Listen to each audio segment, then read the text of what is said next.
Hello everyone and welcome to my channel Career Glow, and Career Glow is happy to help you in CTET Paper 1 5th class EVS summary. तो आप लोग जैसा जानते हो कि हम लोगों ने 5th क्लास का जो EVS का समरी है वो शुरू किया हुआ था, जिसके अंदर हम ऑलरेडी सुपर सेंसस का पार्ट 1 पढ़ चुके थे और उसको हम एक बार के लिए रिवाइज़ भी कर लेते हैं। उसके बाद हम आगे चैप्टर में चलते हैं। चैप्टर की शुरुआत यहाँ से हुई थी कि जो सेंसस है 5 सेंसस है वो सिर्फ हमारे पास या ह्यूमंस में ही नहीं होती, बल्कि वो तो एनिमल्स में भी होती है, जैसे कि touch, smell, taste, hearing, sight वगैरह। ये सारी सेंसस हमारे पास हैं, लेकिन एनिमल्स के पास भी होती हैं और इंसेक्ट्स के पास भी होती हैं, जिसमें हमने देखा था कि वो भी देख सकते हैं, सुन सकते हैं, टेस्ट कर सकते हैं, स्मेल कर सकते हैं, फील कर सकते हैं। जिसमें हमने एंट्स की बात करी थी कि जो एंट होती हैं जब वो चलती हैं, मतलब जो एंट्स चलती हैं जब, तो एक स्मेल छोड़ते हुए चलती हैं और बाकी जो एंट्स होती हैं वो उनको फॉलो करती हैं और एक डिसिप्लिन मैनर में चलती है। एंड इसके अलावा जो सिल्क वॉर्म होता है वो अपनी फीमेल को बहुत किलोमीटर से ही पहचान लेता है उसकी स्मेल से। एंड मस्किटो भी हमारे पास अट्रैक्ट होकर आते हैं हमारी स्मेल की वजह से, या फिर हमारे स्मेल जो हमारे सोल ऑफ फीट होता है उसकी स्मेल से, या फिर हीट ऑफ द बॉडी की वजह से वो आते हैं। एंड डॉग्स जो हैं वो मार्क करते हैं अपना टेरिटरी, कैसे यूरिनेट करके, यूरिन एंड पॉटी के थ्रू वो मार्क करते हैं अपना पूरा टेरिटरी। इसके अलावा आउल ही वो एक बर्ड है जिसकी जो आइज़ होती है वो हेड के एकदम फ्रंट पे होती है। अदरवाइज़ बर्ड्स की जो आइज़ होती हैं वो आइदर साइड होती हैं, यानी कि एक लेफ़्ट होती है, एक राइट होती है।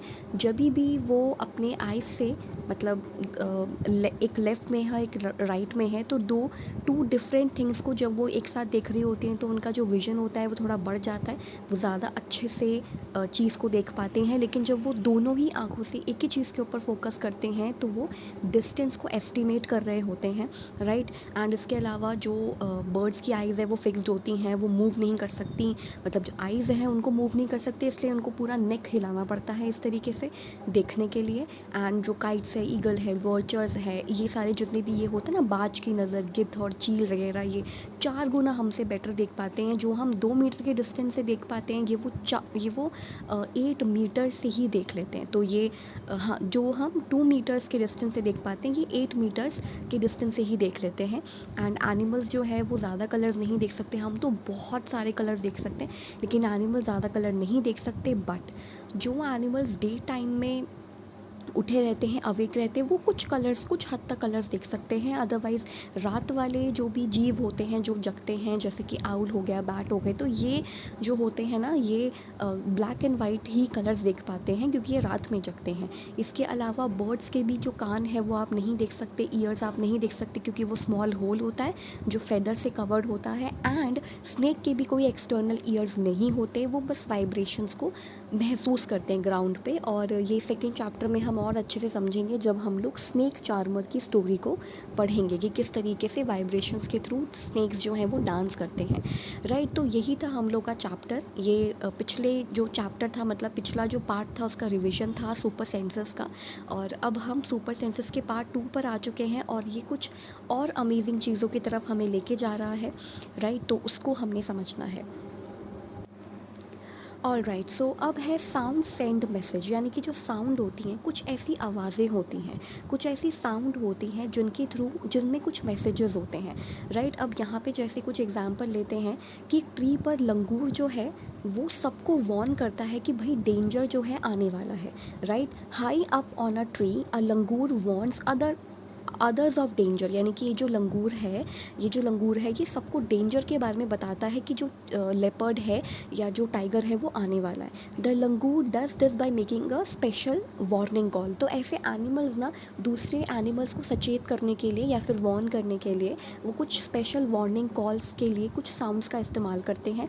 इवन जो बर्ड्स होती हैं वो भी ऐसे ही अलार्म कॉल देती हैं, और जबकि वो तो डिफरेंट अलार्म कॉल्स देते हैं, राइट। यहाँ पे लिखा है birds also give alarm calls to warn about the danger, वो भी डेंजर बताती हैं। Some birds even have different sounds for different kinds of danger, मतलब अलग अलग डेंजर के लिए उनके पास अलग अलग साउंड्स होते हैं।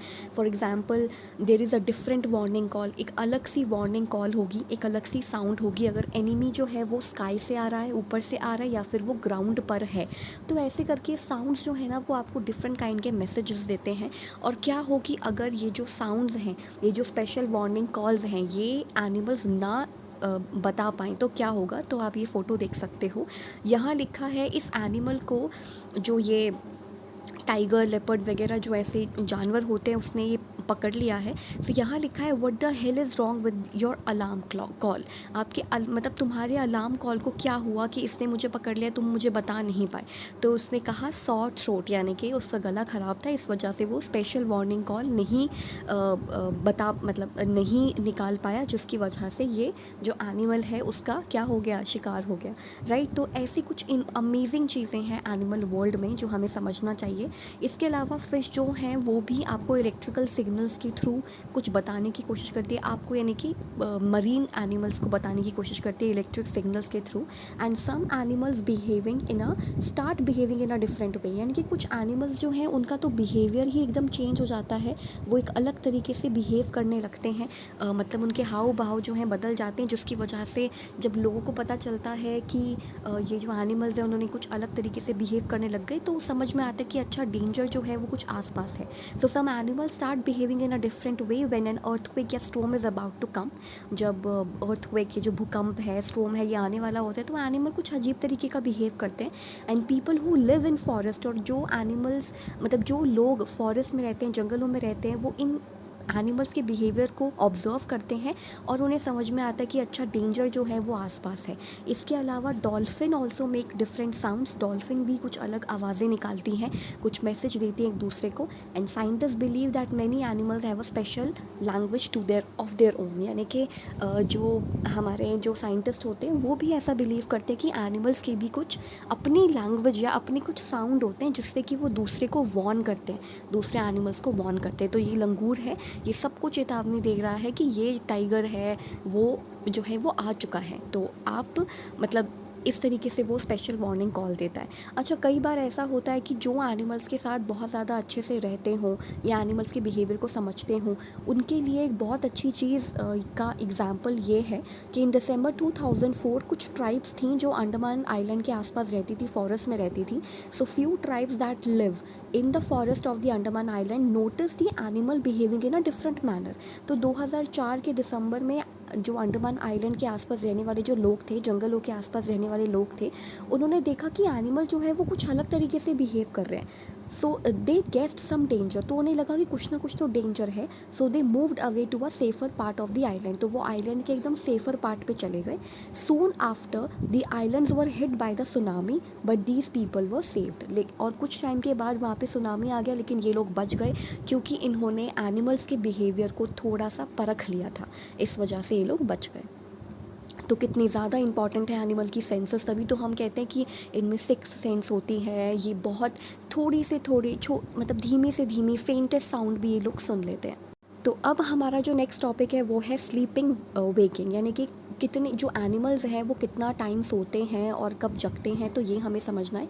सम animal go into a long deep sleep in certain season. अब आपने कभी नोटिस किया होगा कि एक टाइम ऐसा आता है जब आपको छिपकलियाँ बिल्कुल ही दिखाई नहीं देती हैं, या फिर जो फ्रॉग हैं, मेंढक हैं, वो बिल्कुल दिखाई नहीं देते क्योंकि वो एक डीप स्लीप में चले जाते हैं, राइट। उसको हम कहते हैं इंग्लिश में हाइबरनेशन। जब आप हाइबरनेट हो जाते हो, मतलब आप एकदम सोने वाली अवस्था में चले जाते हो, तो उसको हम लोग डीप स्लीप में चले जाते हो, उसको हम लोग हाइबरनेशन कहते हैं। तो कुछ एनिमल्स उसमें चले जाते हैं।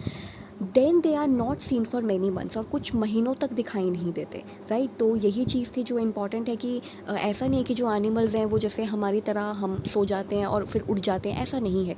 कुछ तो डीप स्लीप में चले जाते हैं। अब हम पढ़ेंगे स्लॉथ के बारे में, और यहाँ से सीटैट पेपर 1 में क्वेश्चन पूछा जा चुका है, इसलिए ये बहुत बहुत बहुत ज़्यादा इंपॉर्टेंट है। अब यहाँ लिखा है, ये है स्लॉथ। ये बहुत छोटी सी फिगर है क्योंकि मुझे ये वाली फ़िगर बनानी थी यहाँ पर, तो इसलिए मैंने स्लॉथ की फ़िगर को थोड़ा छोटा कर दिया। अदरवाइज़ आप लोग इसको नेट पे सर्च कर सकते हो एक बार। तो यहाँ लिखा है कि it looks like a bear, ये बियर जैसा दिखाई देता है लेकिन है नहीं, right. So it looks like a bear but it's not. तो ये एक बियर के जैसा दिखाई देता है लेकिन ये है नहीं, एक स्लॉथ है। It spend almost 17 hours a day sleeping while hanging upside down on a tree branch. ये एकदम उल्टा लटका हुआ 17 घंटे सो जाता है, मतलब ट्री ब्रांच से उल्टा लटके 17 घंटे सो जाता है। इंपॉर्टेंट पॉइंट है कि 17 आवर्स ही सोता है, कोई आपको 19 लिख के देगा, 20 आवर्स लिख के देगा, but 17 will be the answer कि 17 आवर्स सोता है ये। The sloth eats the leaves of the same tree on which it lives, और जिस ट्री पे ये रहता है उसकी सारी लीव्स खा लेता है। उसको और कुछ भी नहीं चाहिए, it hardly needs anything else, उसे और कुछ नहीं चाहिए। When it has eaten enough leaves from that tree, जब वो उस ट्री की सारी लीव्स खा लेता है तो वो किसी दूसरी ट्री पे मूव कर जाता है जो उसके आसपास हो। एंड स्लॉथ जो है वो 40 साल जीता है। And in that time they move around only 8 trees, और वो 8 ट्रीज़ ही 8 ट्रीज़ को मतलब 8 ट्रीज़ पे रहता है। मतलब अपने 40 साल के अपने जीवन में वो 8 ट्रीज़ को चेंज कर लेता है। एक बार सारी लीव्स खाने के बाद फिर दूसरी ट्री पे चला जाता है। And once a week it comes down from the tree to relieve itself. और ये बहुत इंपॉर्टेंट पॉइंट था। और यहाँ पर क्या है कि क्वेश्चन दे देंगे आपको, मतलब उसमें एक पार्ट में एरर दे देंगे, और एरर इस तरह का होगा, ट्वाइस अ वीक आता है ये, मतलब ट्वाइस अ वीक, मतलब वीक में 2 बार आता है अपने आप को रिलीव करने के लिए। तो ऐसा नहीं है कि वंस अ वीक आता है, यानी कि वीक में केवल और केवल एक ही बार ये पेड़ पे से नीचे उतर के आएगा अपने आप को रिलीव करने के लिए, अपने आप को रेस्ट देने के लिए। ऑलराइट, तो अब हाँ, तो ये था एक तरीके से, ये हम स्लॉथ का जो साइकिल है वो पढ़ते हैं। देखो ये बहुत इंपॉर्टेंट है, राइट। अब ये जो है ना, एक आपको जो पार्ट दिया जा रहा है, एक जो शेडेड पोर्शन है, ये 2 आवर का है। अगर ये 2 आवर का है तो अब आप इसको गिन सकते हो कि ये 17 घंटे हो गए, मतलब 18 आवर्स तक का बनेगा ऑब्वियसली। तो ये 17 आवर्स तक सोता है। तो ये 2 + 2 + 2 आप ऐसे कर सकते हो। तो ये थोड़ा सा इंपॉर्टेंट था कि मतलब ये हर जो है ना, ये हर जो पार्सल है, कॉलम मैं कहूँ या फिर कुछ भी शेडेड पोर्शन कहूँ, ये 2-2 घंटे का है, राइट। ये 2-2 आवर्स का है। तो तब जाके ये पूरा 18 आवर्स बनेगा, विच मीन्स कि 17 घंटे स्लॉथ जो है वो इतना टाइम सोता है, जितना शेडेड पोर्शन हो रखा है उतना घंटा वो सोता है, आप ये कह सकते हो। ऑल राइट, तो ये इतना हाँ, तो ये शेडेड पोर्शन को आपने समझना है कि इतना घंटे ये सोता है। अब हम पढ़ने वाले हैं टाइगर के बारे में, राइट। कुछ इंपॉर्टेंट फैक्ट्स, और यहाँ से भी क्वेश्चन आ सकता है सीटैट पेपर 1 में, तो उसके लिए बहुत ज़्यादा इंपॉर्टेंट है। आप लोग इसको अच्छे से सारे नोट्स वगैरह बना लेना अच्छे से, सो दैट कोई भी टॉपिक जो है वो छूटे नहीं। ऑल राइट, अब यहाँ लिखा है tiger can see 6 times better at night than most of us. और शेडेड चीज़ों को, हाईलाइटेड चीज़ों को ध्यान से देखना है आपने, वो इंपॉर्टेंट है। तो जो टाइगर है वो हमसे पहली बात तो 6 गुना बेटर देख सकता है, ठीक है।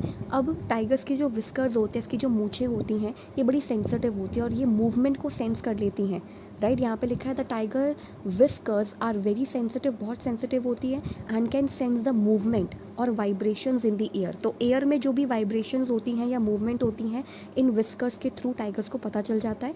They help the tiger move in the dark and find its prey. और इसको ये विस्कर्स जो होती हैं वो हेल्प करती हैं अंधेरे में चलने से और अपना शिकार ढूंढने में हेल्प करती है। A tiger sense of hearing is so sharp that it can make out the difference between the rustling of leaves. अब देखो टाइगर के जो हियरिंग है, मतलब टाइगर का जो सेंस है हियरिंग का, वो इतना ज़्यादा शार्प है कि वो ये पता लगा सकता है कि ये लीव्स के रसलिंग की आवाज़ थी, मतलब ये पत्तियों की आवाज़ थी, या फिर the sound of animal moving on the grass, या फिर ग्रास पे, कोई घास पे जो है एनिमल चल रहा है, मतलब शिकार चल रहा है। The ears of the tiger can move in different directions and this helps to catch all sounds from all around. तो जो टाइगर के ईयर्स होते हैं वो अलग अलग डायरेक्शंस में मूव कर लेते हैं और वो साउंड को कैच करते हैं, सो दैट वो आसपास अपने समझ सके कि क्या है, कोई एनिमल है या नहीं है। तो इतना ज़्यादा सेंसिटिव, मतलब इतना ज़्यादा सेंस होता है टाइगर्स में। द नेक्स्ट है कि tigers make different sounds for different purposes. तो अलग अलग पर्पस के लिए टाइगर्स अलग अलग साउंड प्रोड्यूस करते हैं, like when it is angry, जब टाइगर एंग्री हो, या फिर call out to a tigress, या फिर जब उसे टाइग्रेस को बुलाना हो तो वो रॉर कर सकता है, स्नॉल कर सकता है। और उसकी जो रॉर होती है, उसका जो होते ना, मतलब रॉर करना जैसे हम कहते हैं, इनकी जो आवाज़ ये निकालते हैं इतनी ज़ोर से, वो 3 किलोमीटर तक दिखाई देती है। और यहाँ से क्वेश्चन बन सकता है कि 4 किलोमीटर तक दिखाई देती है, या 5 किलोमीटर तक दिखाई देती है, या फिर 6 किलोमीटर तक दिखाई देती है। तो ऐसे कंफ्यूज करने के लिए बहुत ज़्यादा आ सकता है, इसलिए आपको परफेक्टली पता होना चाहिए। प्लस कितना टाइम्स बेटर देख सकता है, 5 टाइम बेटर देख सकता है, 5 टाइम, 3 टाइम, 4 टाइम, तो 6 टाइम बेटर देख सकता है। तो ऐसे में आपको कंफ्यूज करेंगे, यहीं पर ही ये लोग खेलते हैं। मतलब जो ये जितने भी कॉम्पिटिटिव एग्ज़ाम्स होते हैं ना, ये इन्हीं सब चीज़ों के अंदर खेलते हैं, क्योंकि उनको पता है कि जो सिलेबस है वो तो है ही, मतलब चैप्टर्स थोड़ा ना चेंज हो जाएंगे, आपको क्वेश्चन थोड़ा सा हार्ड बनाना पड़ेगा, तो वो इन्हीं सब चीज़ों में फेरबदल करते हैं, तो ये आपको पता होना चाहिए। नेक्स्ट है each tiger has its own area which में कवर सेवरल किलोमीटर्स। हर एक टाइगर का एक अपना एक एरिया, अपना एक टेरिटरी होता है, और ये जो टेरिटरीज़ होती है उसको ये मार्क करते हैं। Tigers mark their area with their urine, जैसे कि डॉग करते थे ना पॉटी एंड यूरिन से, तो वैसे ही ये करते हैं। A tiger can at once come to know if there is another tiger in its area by the smell of the urine, और यूरिन के स्मेल से वो पहचान जाते हैं कि दूसरा टाइगर जो है वो मेरे एरिया में आया था। A tiger will avoid going into another tiger's area. मतलब ऐसा होता है कि या तो मतलब ये यूरिनेट करके एक तो अपना टेरिटरी मार्क करते हैं, और दूसरा अगर इन्हें अपने यूरिन के अलावा किसी दूसरे टाइगर का यूरिन मिलता है या स्मेल करते हैं, तो ये उस टेरिटरी में नहीं जाते, क्योंकि वहाँ से उसका जो एरिया है वो शुरू हो जाता है। ये हम इसलिए करते ताकि हमारे बीच, यानी कि टाइगर्स के बीच कोई लड़ाई वगैरह ना हो कि ये तुम्हारा एरिया है तुम उसमें रहो, ये हमारा एरिया है हम इसमें रहते हैं। तो ये सब चीज़ें इंपॉर्टेंट हैं। अब टाइगर्स जब इतने ज़्यादा सेंसिटिव हैं, सेंसिटिव मतलब उनके विस्कर्स इतने सेंसिटिव हैं, वो इतने मतलब इतना सेंसिबल जो जानवर है, लेकिन फिर भी वो इतना अलर्ट है, लेकिन फिर भी वो डेंजर में है। तो ये एक बहुत ही बड़ा सवाल खड़ा होता है यहाँ पे। The tiger is one of the most alert animals and yet today tigers are in danger. मतलब इतना ज़्यादा अलर्ट एनिमल है फिर भी डेंजर में है, तो क्यों है डेंजर में, राइट। तो ऐसे बहुत सारी चीज़ें यहाँ पर है कि मतलब टाइगर्स इतना ज़्यादा स्मार्ट एनिमल है, अलर्ट है, लेकिन फिर भी डेंजर में है। अब हम पढ़ते हैं यहाँ पे कि elephants are killed for their tusk. कौन कौन से एनिमल्स को हम किस किस चीज़ के लिए मारते हैं, मतलब जो लोग होते हैं वो क्यों इन्हें एनिमल्स को जो है हर्ट करते हैं, मारते हैं। तो एलिफेंट्स को हर्ट किया जाता है उनके टस्क के लिए। टस्क को हम कह देते हैं दांत, हाथी के दांत, ये मैं अभी दिखा दूंगी आपको। राइनोसोरस को उसके हॉर्न के लिए मारा जाता है। टाइगर्स, क्रोकोडाइल, स्नेक्स को उनकी स्किन के लिए मारा जाता है, right. Musk deer are killed just to make a little scent from its musk. उसके मस्क से, जिसको बोलते हैं ना कस्तूरी हिरन, तो अपने मतलब वो खुशबू उसके अंदर आती है और वो पूरे वन या पूरे जंगल में ढूंढता रहता है कि ये खुशबू कहाँ से आती है, जबकि वो उसके अंदर की खुशबू है। ऐसे ऐसा आपने कभी कोई स्टोरी सुना होगा। People who kills animal are called hunters and poachers. तो जो पीपल एनिमल्स को मारते हैं उन्हें हंटर्स एंड पोचर्स कहते हैं। ये बिल्कुल भी अच्छे लोग नहीं होते, ये तस्करी करते हैं। तो इसलिए जो गवर्नमेंट है उस उन्होंने काफ़ी स्टेप लिए हैं अपने एनिमल्स को बचाने के लिए। बहुत सारे प्रोजेक्ट्स चलते रहते हैं, right. The number of tigers and many other animals in our country is reducing. बहुत सारे टाइगर्स या बहुत सारे नंबर ऑफ एनिमल जो है हमारी कंट्री में कम हो रहे हैं, रिड्यूस हो रहे हैं। So there is a danger that some of them will soon disappear. And एक टाइम ऐसा आएगा कि वो डिसअपियर ही हो जाएंगे अर्थ से। टू प्रोटेक्ट द एनिमल्स, तो एनिमल्स को प्रोटेक्ट करने के लिए हमारी गवर्नमेंट ने कुछ फॉरेस्ट बनाए हैं जो कि प्रोटेक्टेड एरियाज़ हैं। Some of them are the Jim Corbett National Park in Uttarakhand. तो बहुत ज़्यादा इंपॉर्टेंट है, इसलिए इम्पॉर्टेंट है क्योंकि ये आपको एक प्लेस बता रहा है कि जो जिम कॉर्बेट नेशनल पार्क है वो बेसिकली कहाँ पर है, तो it is situated in Uttarakhand. तो ये इंपॉर्टेंट है यहाँ पे। एंड घाना या घना, जो भी आप कहो, in Bharatpur districts of Rajasthan. In these areas nobody can hunt animals और डिस्ट्रॉय द जंगल। कोई भी जंगल को डिस्ट्रॉय नहीं कर सकता एंड कोई भी एनिमल्स को हंट नहीं कर सकता, राइट। तो ये इंपॉर्टेंट एरियाज़ थे, आपको ये याद रखने हैं। एंड अब आप यहाँ पे देख सकते हो कि हाथी का जो दांत होता है ना, ये जो आपको दांत दिखाई दे रहा है, ये टस्क इसको हम कहते हैं। तो इसके लिए हाथी को मारा जाता है। एंड राइनोसोरस को हॉर्न्स के लिए मारा जाता है। टाइगर को, क्रोकोडाइल को, स्नेक को उनके स्किन के लिए मारा जाता है। तो ये कुछ चीज़ें थी। एंड अब हमें लगता है कि चैप्टर जो है वो एंड हो चुका है, ये वाला। एंड बार बार रिपीट करने से क्या होता है कि आपको सारी चीज़ें समझ में आएंगी। सो रिपीट करना बहुत ज़रूरी है। लेसन को दोबारा से रिपीट करिए, दोनों पार्ट्स को दोबारा से देखिए, तभी ये जो है दिमाग में बैठेगा ज़्यादा अच्छे से। एंड आप अपने हिसाब से ये सारी चीज़ें कर सकते हैं। Keep learning and keep discerning. And दूसरी चीज़ कि आप मेरे सेकेंड चैप्टर का वेट करिए अब, ठीक है। थोड़ा मतलब बहुत जल्दी जल्दी आपको चैप्टर्स दिए जाएंगे, बट आप थोड़ा सा क्या नाम है, ये सारे चीज़ों को लिखने के बाद, सारे नोट्स को प्रिपेयर करने के बाद दोबारा से चैप्टर खुद अपने हिसाब से पढ़िए और फिर इजीली क्लियर हो जाएगा। एंड उसके बाद हम सेकंड चैप्टर में मिलते हैं, the story of a snake charmers. Thank you so much.